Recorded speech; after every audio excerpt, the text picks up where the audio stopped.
una forma de daros las gracias a Hinojar del Rey por el tiempo que nos habéis visto pasear por ahí, que no hemos pasado por aquí a contaros qué es lo que hacíamos. Esto es algo que os lo debemos desde el año pasado, si no desde antes. Entonces, lo primero, agradeceros que nos recibáis el día antes de la fiesta del pueblo. También agradeceros que nos hayáis invitado, pero no podemos porque estamos en la vid. También nos hemos invitado, pero no podéis porque estáis en la fiesta.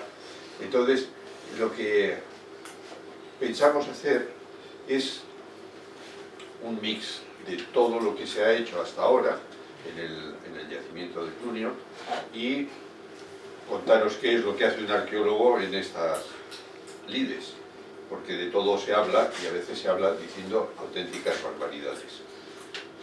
Y uno de los motivos de que diga esto ahora es porque recientemente me ha llegado a los oídos que por fin, alguien de Quintana Raya ha sido tan perspicaz que ha conseguido saber quiénes son los que se dedican a expoliar el yacimiento. Y, hombre, a mí me ha parecido muy importante,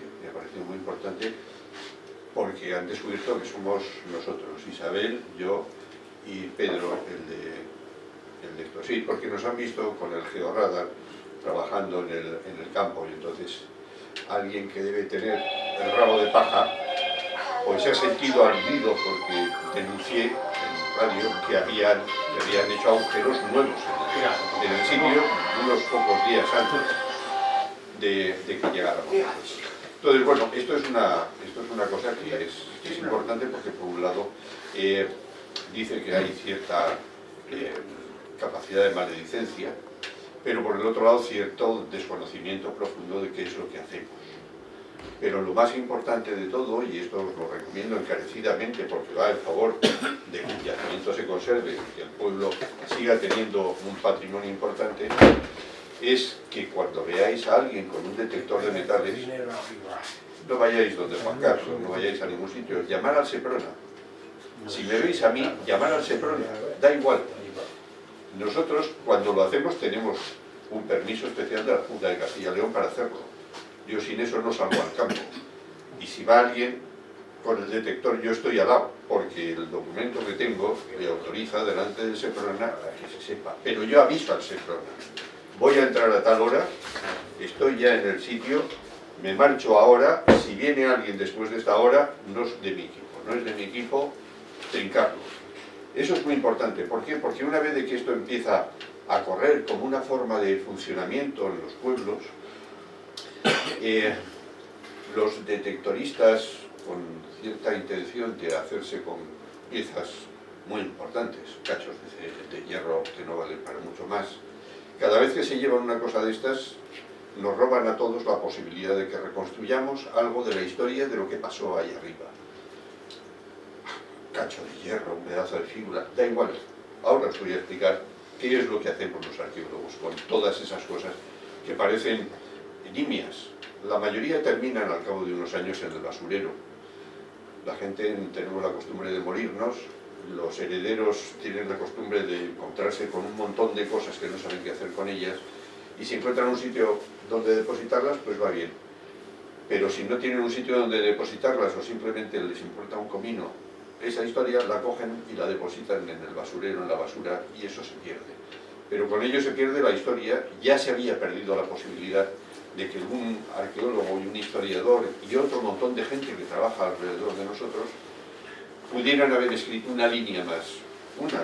A veces en arqueología el poder escribir una línea es muy largo y muy tedioso. Se nos dice arqueólogo, qué trabajo más bonito. Como pegar sellos en correos, exactamente igual. Rutinario. Ahora, si de repente un día encuentras un sello de un color que no tiene que ser, ese día, bingo. Ese día es el día que puedes contar toda tu vida. A nosotros nos pasa igual. Vamos y siempre encontramos cachitos de cerámica, trocitos de hierro, trocitos de escorias de hierro, escorias y trozos de teja. Eso es lo que encontramos habitualmente. Para cuando encuentras una cosa que dice, con esto sí puedo empezar a escribir una línea, pasan a veces meses. Isabel vino y casi nos conocimos entonces a excavar en un yacimiento que yo excavaba en Vizcaya. Ese sitio nos ha llevado 20 años decir qué es, 20 años. ¿Y por qué? Pues porque es una construcción que no tiene paralelo en toda Europa. Han venido de Alemania, han venido de Inglaterra, han venido de Escocia, han venido de Portugal, han venido de España, lo han visto con un montón de gente. Nadie había visto algo parecido. Bueno, sensacional, pero no podíamos escribir mucho. Ahora sí he escrito 2 libros a cuenta de esto. Pero lo importante es que 2 años antes de que se cerrara ese yacimiento, por orden política, encontramos una línea de bloques de piedra. No era ninguno de los grandes edificaciones, no, era esa dirección. Y como era la única cosa que había parecido a eso, dijimos, ¿a dónde apuntar? Y después de estudiar aquello, apuntaba al nacimiento del sol en el solsticio de verano. Qué curioso. Y por el otro lado, al solsticio de invierno, pero en el ocaso. Nos costó 20 años llegar ahí. Y a partir de ahí ya pudimos empezar a estudiar, pero estudiar y escribir. Antes era escribir de arquitectura, era escribir de lo difícil que era que se mantuviera aquello en unas laderas tan pronunciadas. Todo eso era describir lo que habíamos visto, pero darle sentido a lo que era, solamente lo pudimos hacer a cuenta de que encontramos aquella línea de 6 bloques de piedra, no había más, pero lo encontramos y nos sirvió. ¿Qué quiero deciros con toda esta introducción? Que a veces lo que no damos ningún valor se convierte en algo muy importante. Lo que parece que no, esta colección de adobes que hay aquí, nos los llevamos por delante. Bien, con esto voy a entrar ya en materia de ese sitio. Clunio es un sitio donde no he encontrado adobes, he encontrado ladrillos. Ladrillos que son adobes muy cocidos. Adobes que voluntariamente se han convertido en ladrillos. Y los encuentro porque no se pueden disolver. Es como una cerámica, no se disuelve. Con eso tenemos algo que ya lo hace diferente a Langa, a Numancia, a Pinilla, Trasmonte. Ya es distinto que esos yacimientos. No sé de en esos yacimientos hayan encontrado ladrillos. Nosotros tenemos no uno, tenemos muchos ladrillos. Y ahora los tenemos. Vamos a ir pasando. Le hemos puesto este título a esta charla porque creo que es el momento de que este yacimiento cobre vida. Y cobre vida porque es un yacimiento muy especial. De los muchos yacimientos que hay en los que un mundo celtibérico, un mundo ibérico, ha caído y se ha convertido luego en una ciudad romana, Mérida, Zaragoza y un montón de ellos más. En este tenemos la ciudad celtibérica y enfrente tenemos la ciudad romana. Pero en la ciudad celtibérica no hay construcciones romanas, por lo menos no las hemos encontrado hasta ahora. No tenemos indicios de que eso esté pasando. ¿Qué es lo que nos está contando esto? Pues que cuando la población de Clunio fue decayendo por los motivos que no sabemos todavía, después del año 50 antes de Cristo, hubo un tiempo en el que algo sucedió que terminó estando la ciudad de Clunia en construcción. Sabemos que en el 43, 44, esa ciudad ya existe. Pero ¿cómo se pasó de un sitio al otro? Y aquello no es un Lego. Llegaron un día con varios camiones de piezas que los montaron y sacaron un teatro y sacaron unas termas. No se hizo así, eso se hace con tiempo. Y ese tiempo requiere de ideas, y esas ideas requieren de gente, y esa gente requiere de dirección. Todo eso, que es una cadena muy larga, la desconocemos. Y la única forma de poder llegar a saber algo de cómo empezó Clunia es sabiendo cómo terminó Clunio. Y hasta ahora, y hoy todavía, se sigue haciendo oído sordo a la existencia de esta ciudad. y a su misma investigación. Hay cierto parón y vértigo por lo que hay ahí arriba. Pero lo que hay ahí arriba es historia. Es historia. No necesitamos que eso se convierta en un parque de expropiaciones y de historias. No hay un duro para hacer esas cosas. No hay un duro para investigar en arqueología, no hay un duro para hacer una expropiación. Pero sobre todo, no es por expropiarla, es que luego hay que mantenerlo.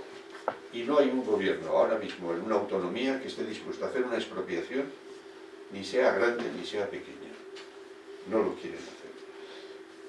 Nos dejan a los arqueólogos que vayamos pecho descubierto a solucionar ese problema y vamos haciendo lo que se puede, intentando hacer entender que el patrimonio es un patrimonio que es de todos, aunque no es propiedad de nadie.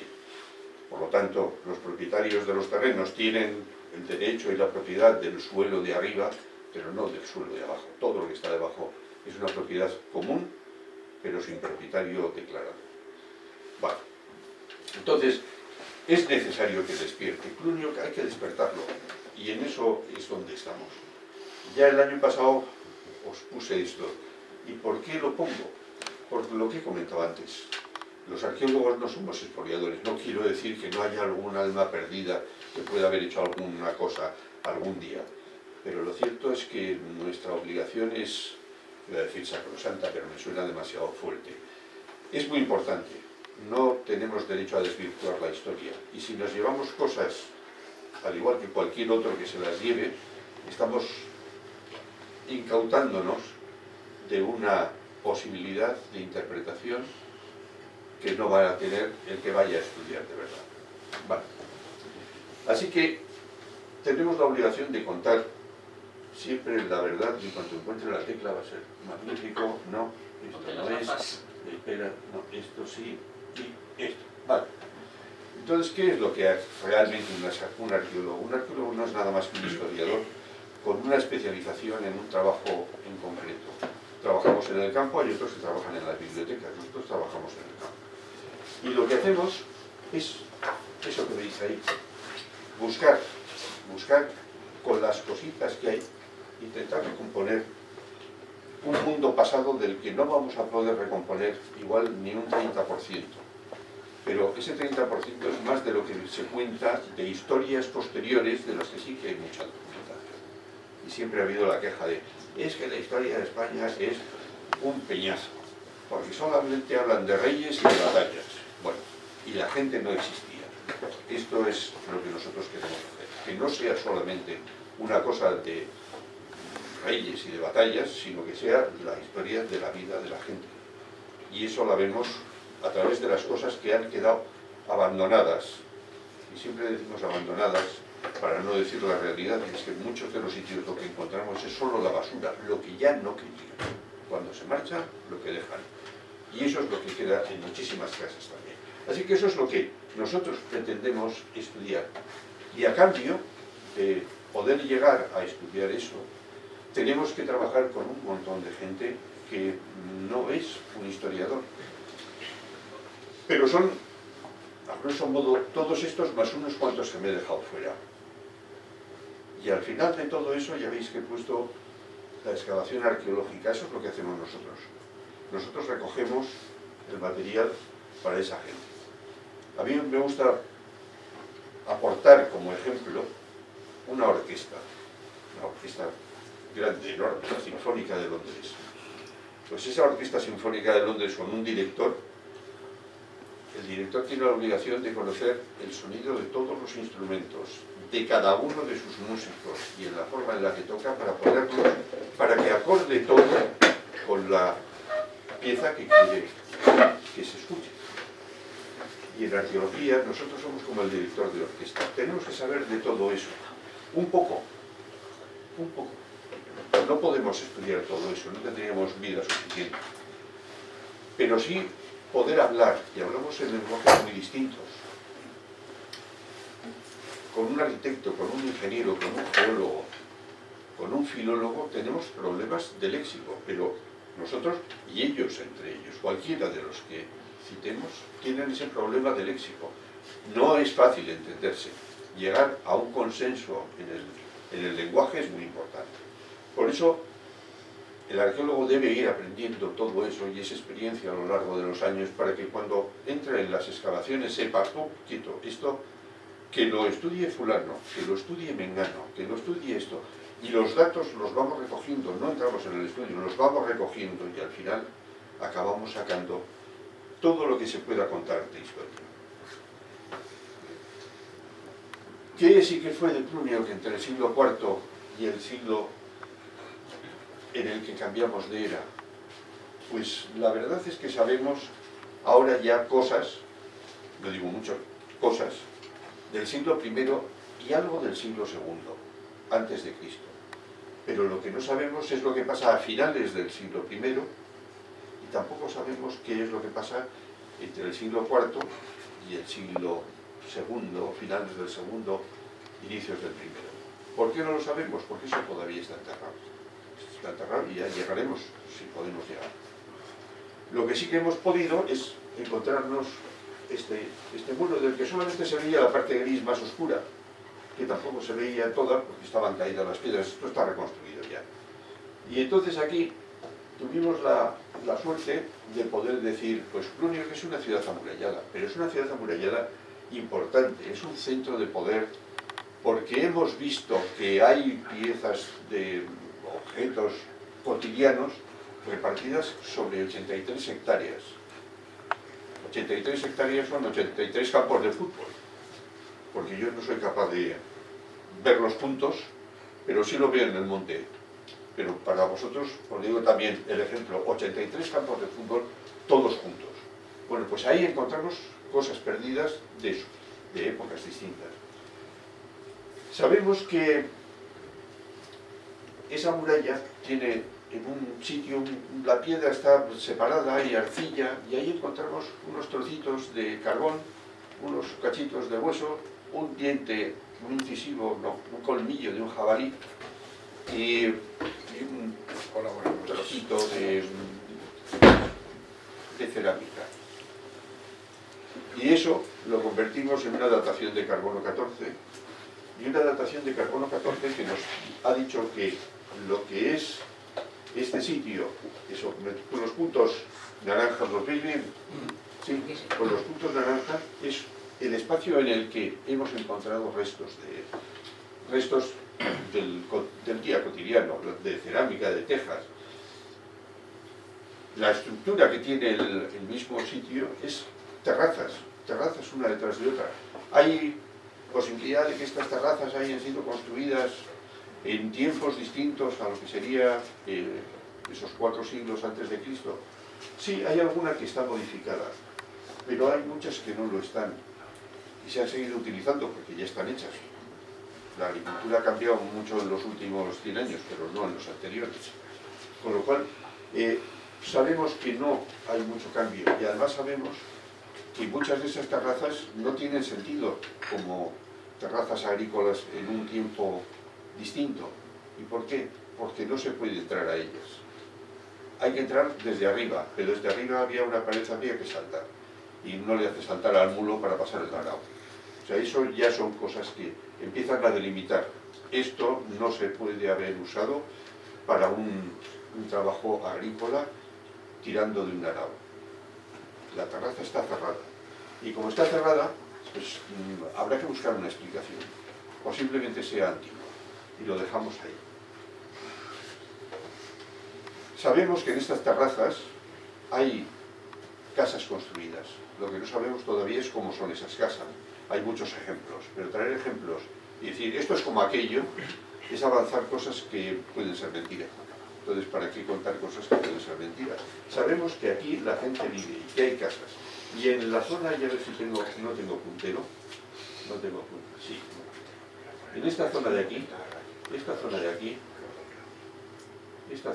que por cierto es de Hinojar, esta zona de aquí, ahí hay una casa. Y la hemos visto con un aparato que es el georradar, ese que se ha confundido con un detector de metales. Con eso hemos visto que ahí abajo hay una estructura en piedra de forma más o menos rectangular y hay otras pequeñas habitaciones no tan bien conservadas. sabemos que se está utilizando, no sabemos de qué época es, pero todo lo que hay por encima es del siglo I o finales del siglo II antes de Cristo. Bien. Así que esto es lo que... Nacho no está, así que mira, mala suerte. Ahora que le hacía de publicidad. Pues estas son las terrazas que corresponden a la zona de Hinojar. Unas terrazas que son muy interesantes, en las que espero poder trabajar el año que viene. Esta zona de aquí es muy interesante. ¿Por qué? Porque esta zona de aquí tiene un gran parapeto que formó parte de la defensa de la zona más alta. Hay varias defensas dentro de esto. Bueno, y esto es lo que quería enseñaros. La parte que le corresponde a Hinojar del yacimiento es desde esta línea. Bueno, vosotros sois de Hinojar, ya lo sabéis, pero os lo cuento. Para eso me pagan. Entonces, esto es la zona, que es una zona muy interesante porque es una zona muy abrupta, con unas terrazas serias, en las que en una de ellas hemos visto que no se puede entrar y que justamente en el talud quedan los restos de las paredes de la casa. Pero donde está no se puede llegar, solamente se podría entrar por la casa. Así que, ¿nos vale eso? Sí, a un lado y al otro de esa casa hay cosas de la vida de los que vivieran ahí, pero no en donde está la casa, ahí está vacío. Pequeños datos que vamos juntando. Bueno, pero antes de empezar con las pilas, quería terminar con la muralla. En la muralla encontramos que no solamente era ese frente, sino que por delante había otro frente, y más alejado, todavía un frente más. Y es posible que haya un cuarto, pero este no está claro. Pero esos tres sí que están. Y entre el primero que descubrimos, este que se veía desde siempre, y el que estaba por delante, ahí aparece entre las piedras del relleno, es una muralla totalmente de piedra, ahí aparece una zona vacía de piedra, con arcilla, con el diente de jabalí, con el trocito de cerámica, con los trocitos de semillas, con unos carboncitos, que mandamos a Florida a que nos lo datara. Es una datación muy precisa con una cantidad de material muy pequeño, 3 gramos de carbón fue lo que sirvió para hacer esto. Claro, 3 gramos de 800 machacantes, que es lo importante. Pues hicieron el análisis y nos devolvieron finales del siglo IV, principios del siglo III antes de Cristo. Esa muralla o está ya hecha o se está construyendo. Pero la que nos apareció por delante, la que está encima, no sé si pertenece a la misma época todavía, o es un refuerzo posterior. Hay algo que nos lo cambia, poco, pero nos lo cambia. Ahora, la muralla está clara, siglo IV finales, siglo III principios. Lo mismo que pasa en Cauca, que pasa en otras murallas que se han empezado a datar ahora. Estamos en un momento en el que la sociedad celtíbera deja las viejas costumbres, posiblemente porque ya no estaban funcionando bien, empiezan a utilizar abono animal para los campos, la economía empieza a cambiar, parece que es un tiempo más calmado entre ellos, se da un cierto aumento de la población, empiezan a almacenar restos de las cosechas, se empieza un comercio diferente, los poblados que eran pequeños se empiezan a juntar en poblados más grandes, algunos sobreviven, de cada 3, 1 puede llegar a sobrevivir, a veces es 4, desaparecen por uno que queda. ¿Y esto qué hace? Que los poblados sean mucho más grandes, en sitios mucho más concretos, donde pueden controlar un territorio muchísimo mayor, todo el territorio que han aportado los pequeños que se han juntado allí. Entonces tienen esa posibilidad, y esa posibilidad que les da minas, bosques, campos de cultivo, ríos, y sobre todo el control de las vías, el control de los caminos. el control de por dónde pasan las cosas. Y es la piedra, los minerales, todo eso se mueve bajo un control. Y ese control aporta economía más potente. Y esa economía potente acaba convirtiéndose en los grandes castros que he mencionado en alguna ocasión. Numancia, Segotialaca, Cluniac, Pinilla Trasmonte y otro montón que nos llevan más lejos, Roa de Duero, Pintia. Todos esos sitios grandes vienen de una concentración de sitios pequeños que se produce antes del siglo IV. Por eso es importante que esto esté datado en el siglo IV a finales, porque posiblemente está hecho antes, pero nosotros no podemos dar esa precisión todavía. Necesitamos más dataciones. Y un sitio como ese tan potente y tan gordo puede tener muchas características, aparte de las características de cómo viven, dónde se sitúan las casas, dónde están las murallas, todas esas cosas que podemos ver en este otro. Las murallas, las murallas estuvieron en todo este borde. Espérate, que esto me lo aprendí el otro día. A ver, no funciona. Bueno, viene por aquí, sube, gira aquí y va a unirse a la muralla que venía por aquí, a la torre que está en este punto, a la que conocéis todos, el del Alto, que baja hasta aquí. Aquí no tengo claro por dónde, no tengo claro por dónde va, pero lo que sí que os puedo decir es que por aquí hay un cierre de muralla con una puerta de acceso. ¿No lo habéis visto? Nosotros lo hemos visto este año. Pues nosotros lo hemos visto, no este año, en el 2015 lo vimos por primera vez en una fotografía aérea. Y esto, dices, ¿para qué nos sirve? Pues mientras que no lo toque, no le puedo dar una fecha. Pero lo que aparece en superficie es todo del siglo I, antes de, principios del siglo I, finales del siglo II, antes de. Lo cual nos está diciendo que en esta zona no tenemos todavía una presencia romana que nos cuente qué ha pasado entre el año 50 y el año 0, por decir, o 40 después de Cristo. Y ahora me podéis preguntar, y Luis, ¿y por qué es importante saber que en esta época? Bueno, hubo gente en la antigüedad que se dedicó a escribir, geógrafos, historiadores, etcétera, etcétera, se dedicó a escribir historia de lo que ellos veían desde el punto de vista, lógicamente, de los romanos. Y entonces nos cuentan sus historias desde el punto de vista de los romanos. Y siempre son los que salen mejor en estas historias. Y nos cuentan dos ocasiones que este sitio fue sitiado dos veces.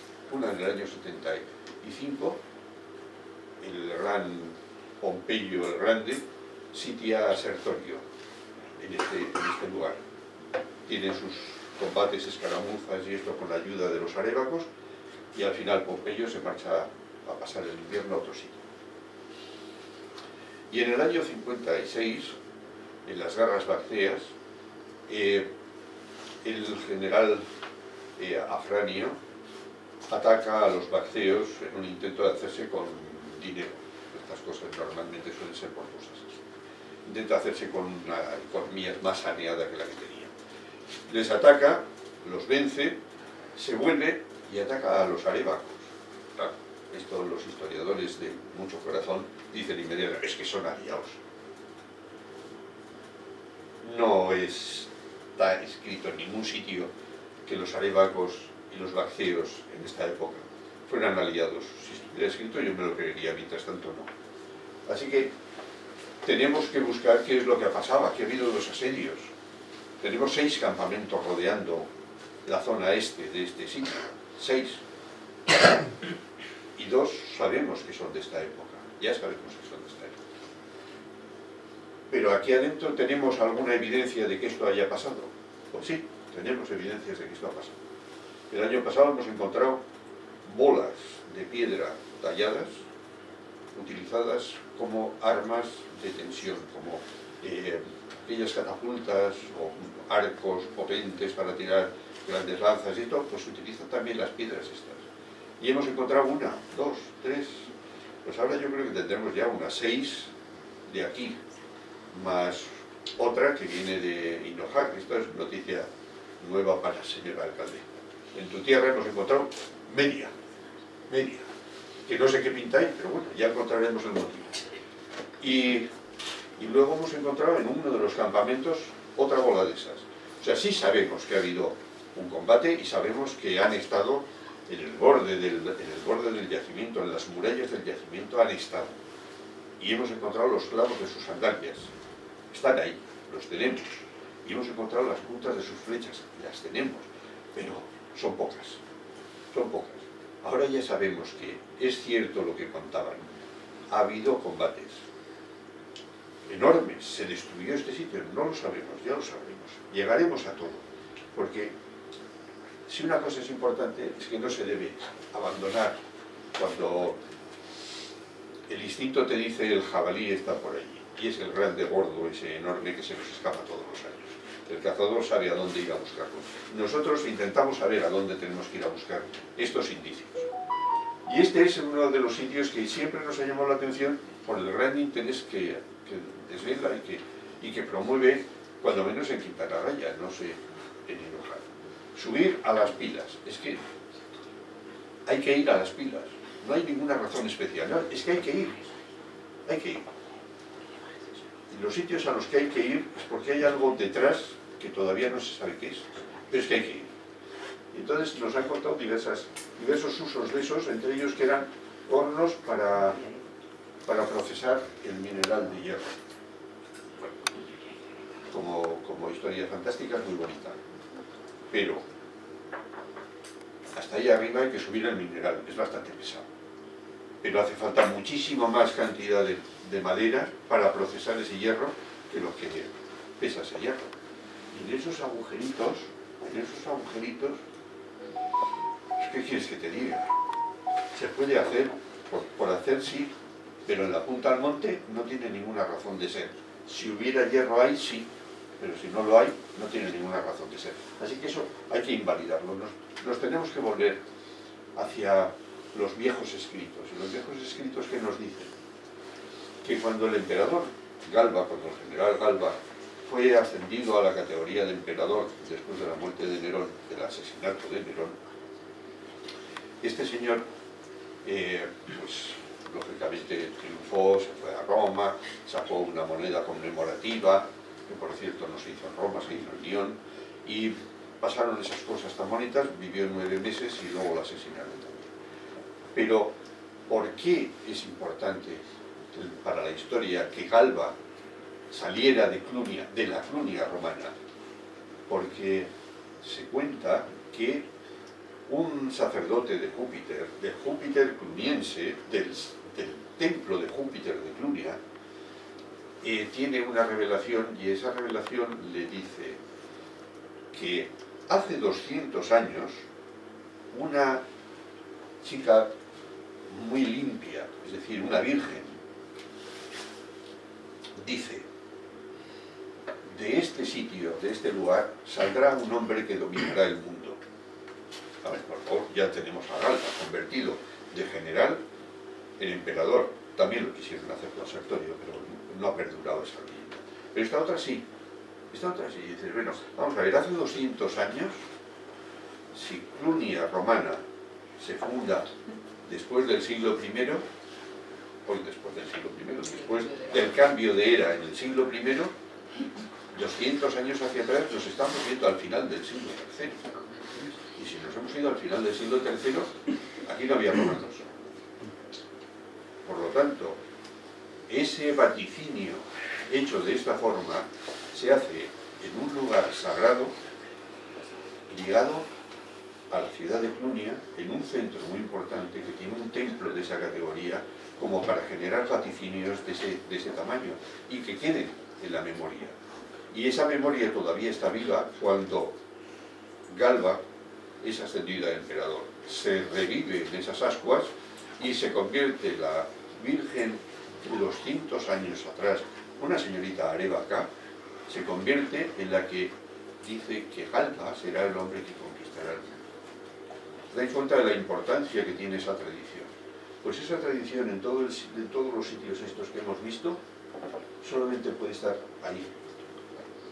¿Y por qué ahí? Porque es la punta la zona alta del Paramonse. Está ahí, en la punta, mira hacia el oeste. Y son ya dos de las condiciones importantes que tiene. Está en una zona que, bueno, es todo piedra. No hay construcciones visibles en la zona. Está en esos agujeros que tienen unas alineaciones, todavía no las hemos entendido. En Gastiburo me costó 20 años, aquí espero que sea menos. Pero tenemos algo que no se hace por hacer. Tiene que tener algún fundamento, porque eso es perder tiempo. Y como hay esos tres que se ven aquí, ¿dónde estáis? Aquí. Un canalillo que le conecta con este otro, y este otro, y aquí se ha perdido, hay un pedazo bloque de piedra que se ha perdido.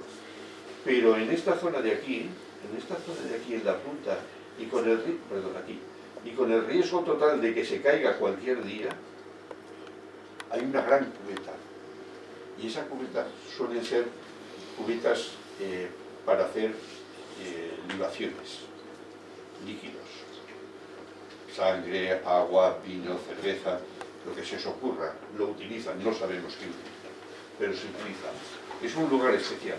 Como un lugar especial hay que estudiarlo, pero es que al ser un lugar especial, al sitio que ya es especial en sí, 83 hectáreas por un lado, más todas esas terrazas, más que se aprovecha de la importancia que tiene ese yacimiento, ese gran oppidum, ese centro de poder Areva, pues se aprovecha del mundo romano para situar su curia romana, que acabará siendo un punto legislativo de máxima importancia. Y eso es algo que hace de Clunio un sitio más relevante. Estas son las noticias que tenemos de las que os hablaba. Pues Tito Livio es el primero que nos lo cuenta. Sertorio se refugia ahí, pero claro, lo cuentan así y dices, vamos a ver. Una legión son un poco más que el jefe y los 4 jefes que van por detrás, los 8 que van por detrás y los 8. O sea, son muchísima gente que se mueve y se viene hacia aquí a buscar una zona de refugio para el invierno y contra Pompeyo. ¿Y dónde se meten todos estos? ¿En las casas de los que vivían ahí? ¿Los echan fuera? No, evidentemente se asientan dentro, fortifican la zona y esperan a que lleguen. Porque las batallas no se hacen en la ciudad, las batallas se hacen fuera de la ciudad. Las ciudades y sus murallas son solamente prestigio y el último sitio donde ir a morir. Si ya te refugias ahí, es porque ya no te queda más que hacer. El siguiente, pues lo mismo, tenemos ahí una cosa de, como dijeron que a las ciudades que eran desertorio, luego fueron y las masacraron, pues esta también. Pues no, porque hubo muchísimas más que también fueron desertorio, que no se les ha dado el San Benito, también las masacraron. Cuando veamos que se ha masacrado arqueológicamente, la ciudad está arrasada, aceptaremos eso, pero mientras tanto no podemos aceptarlo. Es una ciudad que resiste. Resiste de dos formas. Resiste porque hace frente y aguanta, o resiste porque salen, negocian, pactan, pago, esto, y se quedan tranquilos. Eran las dos formas de funcionar. La tercera, pues la revuelta vacía que ya hemos hablado, y después la misma historia. Como a unas ciudades luego las arrasaron, pues entonces a esta también. Metemos a todas en el paquete, a todas las que han citado antes, y a todas las otras, no. Tampoco nos lo podemos creer hasta que no veamos que eso sucede en el momento en que dicen que pasa. ¿Vale? Entonces la historia que nos cuentan los romanos y lo que cuentan los objetos cotidianos a veces puede ser distinta o muy matizada. Por eso nosotros nos tenemos que dedicar a encontrar respuestas a todo esto. ¿Cuándo la construyeron? Más o menos ya tenemos una idea. ¿Cómo se llamó en la antigüedad? Hoy estamos hablando del Clunio, pero estamos hablando del Clunio desde hace muy poco tiempo. Realmente, ahora os lo contaré. ¿Quiénes fueron? ¿Cuáles son sus límites? Ya os los he enseñado. ¿Quiénes son sus vecinos? ¿Cuál es el territorio que ocupan? ¿Cuál es el territorio que dominan desde esa posición que tienen? ¿Con qué material se construye? ¿Qué dicen los objetos metálicos que se encuentran en esta ciudad? ¿Qué dicen de la metalurgia que hay, de las técnicas que tienen, del nivel tecnológico que alcanzan, de dónde puede haber venido? ¿Qué dicen los objetos cerámicos? Estamos en lo mismo. ¿Qué dicen los objetos? ¿Y qué dicen las muelas de molino? Yo he traído una cosita para enseñarles.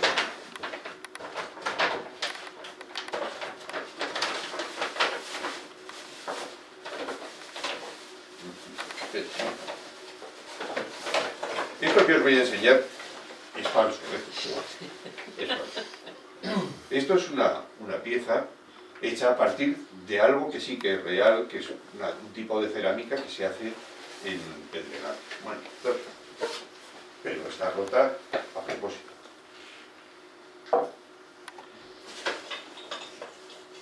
Esto son dos cachitos de cerámica, también hecha a propósito, que pertenecen a un tipo de recipiente, que visto así parece que nos dice que es como una especie de cuenco. Sabemos que por la parte de fuera es bastante fino, aunque tiene mucho polvo porque está hecho hace 4 días, que tiene una pintura por aquí. Parece que, pero podría ser esto, una cazuela, porque no, tampoco sabemos cómo es de grande. Con esto nosotros empezamos a pensar, a dibujar, esto puedes ir pasándolo, que lo vean. Están contadas, ¿eh? Son 2.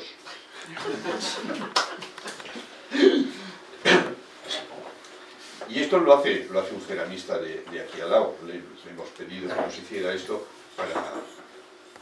para que nos ayudara en esta charla.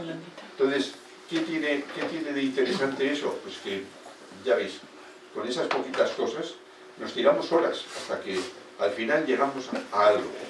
Llegamos a algo y decimos, hombre, pues esto podría haber sido una copa. Bueno, si era una copa pues muy grande, pues sería una copa igual para que bebieran todos los de una reunión, de la misma copa, como se hacía antes en Asturias con el vaso. El vaso servía para toda la cuadrilla. Por eso lo de tirar el último culín no es por desperdiciar la sidra, es para limpiar por donde has bebido. Bien, pues esos cacharritos que nos tienen los dibujamos, los fotografiamos, los miramos, los mandamos al CENIE para que los analicen. Con eso vamos a ver de dónde ha podido salir la arcilla. Esa arcilla sabemos de dónde viene. Muchas cosas. ¿De dónde es ese estilo? Y cuando ya llevamos mucho tiempo, a veces, no siempre, a veces, algunas veces, llegamos a ver el objeto entero. Y decimos, pues era así. Pero esto no está, este trozo de aquí abajo no está, no lo tenemos. Pero como hemos encontrado muchos parecidos, al final conjeturamos, debería ser así. Y esto es lo que le falta, lo he roto para que lo quierais vosotros. Así que este es el fundamento del trabajo de un arqueólogo. Recogemos estas cosas para hacer que esto, ¿vale? ¿Y esto para qué podía servir? ¿Para qué podía servir? Para muchas cosas. ¿Y cómo sabemos que es de esta época? Pues mira, porque tenemos la suerte de que hay ahora unas... Podéis pasarlo ya, para que vean que he pegado, que no son dos cosas distintas.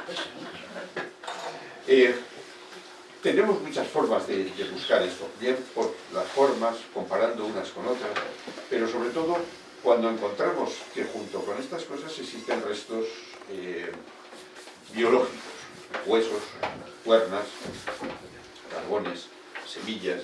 Entonces nos cogemos y nos dirigimos a unos señores muy sabios que se llaman 800 euros la muestra, y les mandamos para que nos hagan una datación de carbono 14. El carbono 14, rápidamente, es algo que durante toda la vida de cualquier ser vivo está recibiendo. Son de las radiaciones solares lo que nos llega y vamos absorbiendo ese carbono 14 y otras muchas cosas más. Pero el día que se acaba, el día que se muere, deja ya de recibir eso, ya no almacena más. Se sabe la tasa de descomposición de ese isótopo, se sabe que cada 5.000 y pico años se pierde un 50%, pues, con eso, con cálculos, matemáticas, estadísticas, etcétera, etcétera, etcétera, y otras 1000 cosas más que se van incorporando a estas dataciones, sabemos en qué fechas estamos. Por eso sabemos que la muralla es del siglo IV, III antes de Cristo. ¿Y sabemos el nombre? Pues sí sabemos el nombre. Pero ¿a partir de cuándo sabremos el nombre? No sabemos el nombre hasta 1918, que se publica en España, y poquito antes, no sabemos la fecha exacta, la compra esta moneda, esta moneda no os voy a contar la mentira, es una igual que esta, es que es más fea. Y la compra el Museo Británico a un inglés que pasa por allí, y dice, tengo esto que lógicamente ha salido de por aquí, suponemos. Y lleva eso, y lleva abajo escrito, debajo de las patas del caballo, lleva escrito eso que veis ahí. Eso que veis ahí en el idioma celtibérico que hablarían los arébacos, dice Colounio, de los de Clunio. La ciudad la derivamos de ese nombre. Colouniocu nos da como ciudad Clunio. Y Colouniocu dice, esta moneda es propiedad de la gente de Clunio. Pero con esta moneda iban a comprar. No, estas monedas para lo que sirven son para pagar, es plata. Peso, cantidad de peso, te paga un servicio que puede ser de mercenarios o un impuesto a Roma. Todo esto es para lo que sirve. Entonces tenemos esa. De este sitio solamente se conservan 6 monedas y media. No hay más. De momento no hay más. Un poquito más tarde, y aquí ya viene la especulación de los investigadores, la moneda es prácticamente igual. La moneda es prácticamente igual. Tiene el jinete, tiene la cabeza, tiene unas letras, pero las letras ya no dicen Colouniocu, dice Clunioc, Clounioc. Clounioc escrito en latín. El sonido que oyen los romanos lo convierten en ese nombre. Y ese nombre es el que nosotros estamos reponiendo hacia atrás, hacia lo que sería la pronunciación arebacá con el nombre de Clunioc. Bien, pero seguirá, porque la moneda también nos dice cómo ha sido el siguiente paso. El siguiente paso es una moneda de Tiberio, año 43 después de Cristo. Y en esa moneda de Tiberio aparece el toro, es uno de los elementos de los romanos que mucho les gusta. Hubiera preferido un jabalí, pero las monedas eran feas. Y encima pone Clunia. Ya aparece digamos, la última modificación que son capaces de hacer los romanos para pronunciar algo que les sea fácil. Y he visto que algunos intentos de decir Clunioc han sido complicados. Si nos resultan complicados a vosotros con raíces arebacas, imaginaros para los que venían hablando solo latín. Pues necesitan cambiarlo. Y ya tienen eso. Entonces tenemos los elementos importantes, la cabeza, que está, posiblemente es el héroe fundador, en este caso estas dos cabezas, son posiblemente una forma de decir, nosotros procedemos de un héroe antiguo que dio origen a nuestro pueblo, y figura de esta manera. Las monedas griegas es Alejandro Magno, también tiene su cosa. Y en el otro lado tiene el jinete. El jinete es el héroe fundador en combate. Y aparecen con lanzas, con espadas, unas veces con palmas, y ahí los tenemos. Y esto parece que se va a perder. ¿Vosotros creéis que se ha perdido este jinete con lanza y esta historia? Pues no. Hola. Pues no. 2 milenios más tarde, las monedas de 5 y 10 céntimos, algunos de nosotros las hemos conocido, vuelve a recuperar la imagen del jinete lancero. Se ha vuelto a perder, pero está ahí. O sea, es la esencia de los pueblos íberos traída a otro fin y a otra política 2000 años más tarde. Pero es lo mismo. Ya veis que prácticamente no ha cambiado nada. Está mejor hecho. Bien. Estos son los límites de la ciudad. Lo que veis en amarillo es más o menos, grosso modo, la zona en la que aparecen restos de trocitos de cerámica, escorias de hierro, trozos de molinos, eso es lo que aparece normalmente. Y ladrillos. Y lo que veis en rojo son los restos de las zonas donde todavía se conserva muralla. ¿Y por qué no es una muralla continua como en Ávila? Pues porque las pendientes son terribles en muchos sitios y no hace falta tanto. Con una valla de palos, de troncos, sería más que de sobra para que nadie subiera, porque ya era arriba, una pendiente así. Y aquí unos palos de 2 metros de altura, te das la vuelta si no te han matado antes. Y entonces ahora tenemos la vecindad, porque ya os he nombrado algunos sitios, y esos son, no se ven muy bien las letras, ya me podéis perdonar, pero he tenido mala cabeza y me he dejado lo que tenía que ver. Bien, estos son los yacimientos arqueológicos constatados que son de esta época. Checotiadaca, el Castro de David, Fuente Nuño,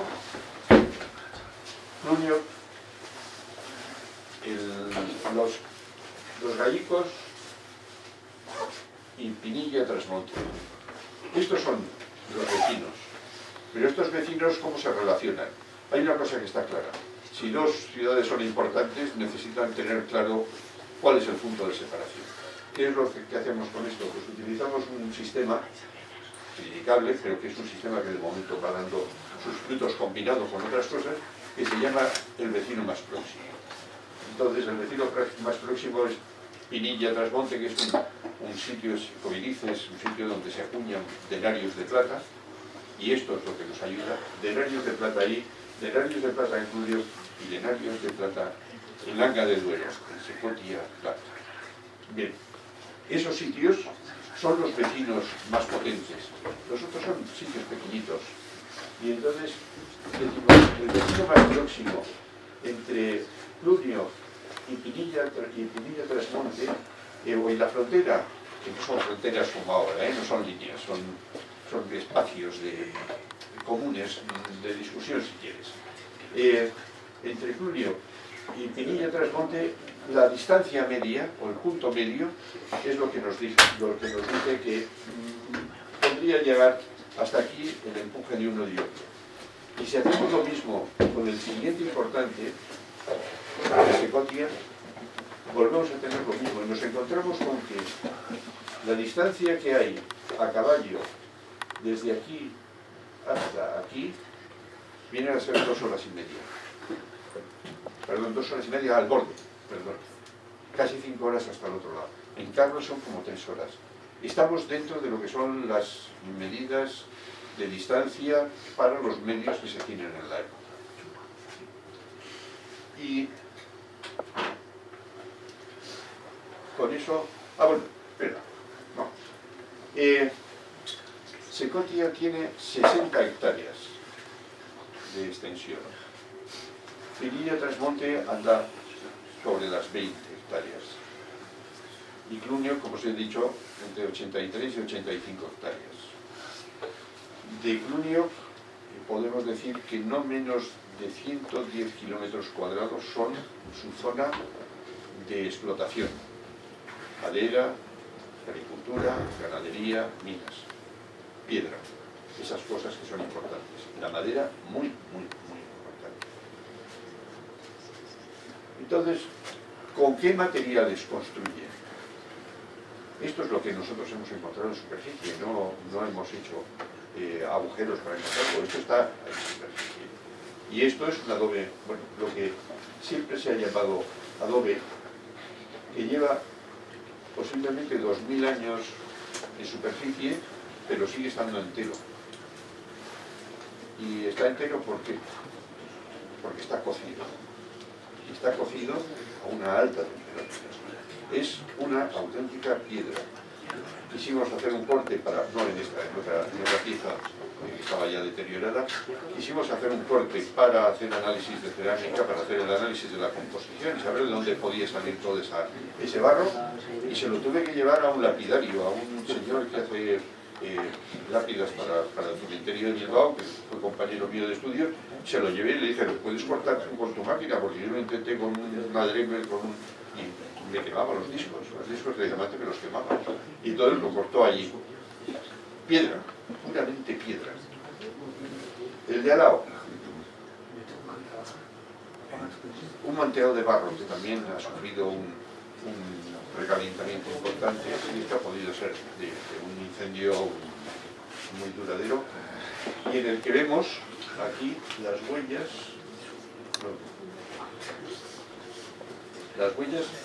de los troncos de madera. Estos se habían puesto una serie de troncos para construir una casa, y una vez que están puestos se llenan de barro, se deja secar, se recubre con barro muy ligero y luego se pinta con la nieve. Y esto es lo que nos enseña que también hay madera, pero es que ahora ya se puede estudiar las huellas que han dejado esas maderas, la piel, la corteza, se puede estudiar y saber qué árboles utilizaban para esto. Esto es un estudio que se está haciendo desde hace aproximadamente 5 años. Esto de aquí es una cosa parecida, pero ya en vez de ser troncos así, son ramitas de un entrelazado que se ha recubierto también con barro. Y bueno, luego la piedra, para que os voy a engañar, estos son sillarejos, se sacan casi como está. Bueno, y estas son las otras cosas que nos ayudan a estudiar. ¿Qué es lo que nos cuenta esto? Pues que había mucha gente trabajando con hierro en este sitio, que traen un hierro que está todavía muy impuro, que se ha semiprocesado en el monte, en la zona de minas de la demanda, lo traen aquí y aquí se terminan de hacer. Y lo que encontramos es esto, las escorias. Escorias muy pesadas, que todavía pueden tener bastante hierro, pero no es un hierro que puedan recuperar. Por lo tanto, lo abandonan. Hay algunas de estas que pesan 2,5 kilos, 3, y son del tamaño de mi mano. Y esto nos habla de otra historia. Esto es metalurgia de la edad del hierro, pero esto ya nos habla de otra historia. Esto es una punta de flecha de un tamaño que ya veis que es enorme, 5 centímetros, y muy finita. ¿Por qué es así? Porque lo que se tenía era un ástil de madera, con plumitas o sin plumitas, no sé, un agujerito en la punta y ahí se metía eso. ¿Y por qué se hacía una cosa tan sencilla? Porque el que estaba enfrente llevaba una cota de mallas.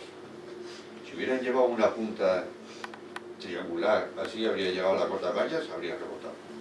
Esto no, esto si pilla un agujero, entra. El ástil de la flecha se queda fuera, pero eso penetra, va con la velocidad que iba, entra y se queda dentro. Entonces, el problema de estas, si son más pequeñas también, es que lo que producen es mucha molestia y aparte infecciones. Es una forma de incapacitar. Lo de los miles de muertos en las batallas, yo no me lo creo tanto. Y esto de aquí abajo, pues es una cosa que nos dice que sí, que los romanos estuvieron por allí, pero claro que estuvieron por allí, si luego van a estar en Clunia durante 5 siglos, es normal que por lo menos a pasear fuera o a ver qué es lo que podrían caminar de allí. Y esas son las tachuelas de sus sandalias. Y es solamente calzado militar.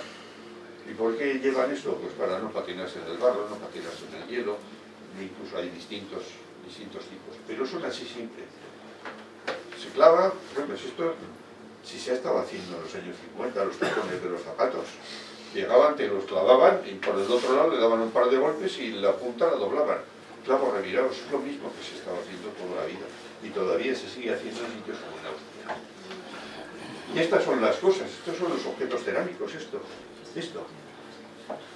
Con estas cosas así rotas y llegamos a reconstruir estos vasos. También es cierto que muchas veces en cementerios aparecen estas cosas como ofrendas, copas, boles, que a saber para qué servían, ponemos siempre para una sopa o para saber. Esto son piezas de almacenamiento, pero también en algunos sitios se utilizan para enterrar a un difunto, no a un difunto, a lo que queda de un difunto después de quemarlo. Y esto de aquí arriba, pues es otro tipo de bolo. Entonces, la vajilla es muy complicada. Pues la vajilla es muy complicada. Hay muchísimas formas, porque están hechas a mano. Y como están hechas a mano, cada pieza es distinta de la siguiente. Por mucho que el alfarero sea muy avezado en su oficio, las piezas no son iguales. Siempre, sí la forma, pero las formas que hay son muchísimas. Esto es una tabla de un sitio que puede darnos toda esta información, que es Pintia. Pintia, en la Villa del Duero, que con Canarraya hicimos una excursión un día, y si queréis volvemos a hacer una excursión con vosotros si os apetece para conocer el sitio, porque es maravilloso. Pues todo esto se han encontrado en tumbas y en casas. Y esta es la vajilla que tienen en estas fechas del siglo II I. Esta es la vajilla que hay. Toda esa variedad. ¿Está toda esa variedad en todas las casas? Pues no, pues como las vajillas de ahora. No todos tenemos lo mismo, pero a veces tenemos hasta los mismos servicios. Y luego tenemos esto, los molinos. ¡Buah! Los molinos. Los molinos es uno de los artículos que más se han recogido y que menos se han estudiado. Hace ya unos 20, 25 años que se están estudiando con mucho interés, y no solamente por lo que nos ayudan a comprender qué es lo que molían, sino también es dónde se hacían y qué rutas de comercio había. Rutas de comercio de molinos. Pues sí, señores, porque no todas las piedras valen y hay piedras que son mejores que otras. Entonces, si yo tengo posible, si quiero tener un buen molino en mi casa, pues me compro un molino de Alicante, por decir algo. No sé si hay molinos en Alicante importantes. O me lo traigo del norte de Alemania, porque puedo pagarlo y lo quiero y eso es bueno. Eso se está estudiando ahora y nos está ayudando a comprender rutas comerciales que antes ni nos imaginábamos. Pero también nos está ayudando a descubrir qué cosas cultivaban y qué otras plantas utilizaban para sus condimentos. Porque los molinos así grandes de este tamaño, o los molinos así, sirven para granos diversos, no para todos los granos del mismo molino. Pero otros molinos así alargados, ¿no? Pues son para hierbas, son para tomillo, para el orégano, para esas cosas más pequeñas que las coges, las machacas y las utilizas para condimentar. Por lo cual sabemos que su cocina tampoco era tan simple. También tenían cierto paladar y gusto y querían tomar cosas ricas, como todos. Y con esto me permitís que termine. El jinete